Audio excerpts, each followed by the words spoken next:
তো বন্ধুরা দেখো, আজকে আমি রান্না করছি সর্ষে ইলিশ। তো তার জন্য ইলিশ মাছটা ভালোভাবে ধুয়ে আর নুন হলুদ মাখিয়ে আমি 10 মিনিট মতন রেখে দিয়েছিলাম। আর এখানে দেখো কড়াইতে তেল দিয়ে দিয়েছি, সর্ষের তেল, আর তার মধ্যে দিয়ে দিলাম কালো জিরে আর একটুখানি হলুদ,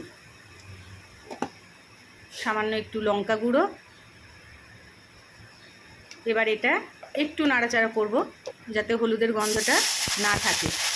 আর তারপর একটু নেড়ে চেড়ে তারপর আমি এর মধ্যে জল দিয়ে দিচ্ছি। তো জলটা ফুটে এলে মাছগুলো ফেলে দেবো।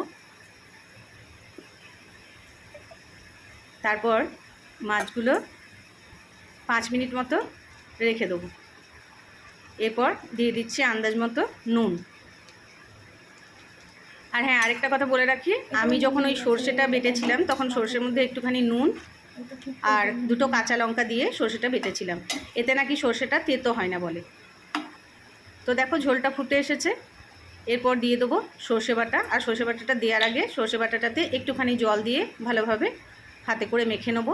আর তার সঙ্গে 3-4টে কাঁচা লঙ্কা মাঝখান থেকে চিড়ে আর উপরে ছড়িয়ে দেবো। তো দেখো সর্ষে বাটা দেওয়া হয়ে গেল। আর এরপর এটাকে ঢাকা দিয়ে রেখে দেবো 5 মিনিট মতো। আর হ্যাঁ, মাছটা একবার করে উল্টে দেবে, তাহলে মাছের ভেতর মশলাগুলো ঢুকলে মাছটা খেতে আরও ভালো লাগবে। আর ইলিশ মাছ খুব তাড়াতাড়ি হয়ে যায়। তো 10 মিনিটের মধ্যে ইলিশ মাছ দেখো আমার রেডি। তো চলো এবার একটু টেস্ট করে দেখা যাক। আর হ্যাঁ, নামাবার আগে একটু কাঁচা সর্ষের তেল দিতে যেন ভুলো না। তো এবার আমার মাছ কমপ্লিট।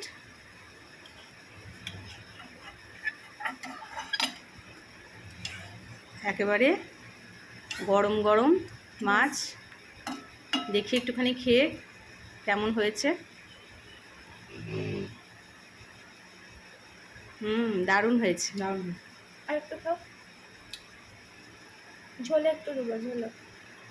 তো তোমরাও এইভাবে বাড়িতে ইলিশ মাছ রান্না করে আমাকে জানাবে যে কেমন হয়েছে। সত্যি ভালো হয়েছে।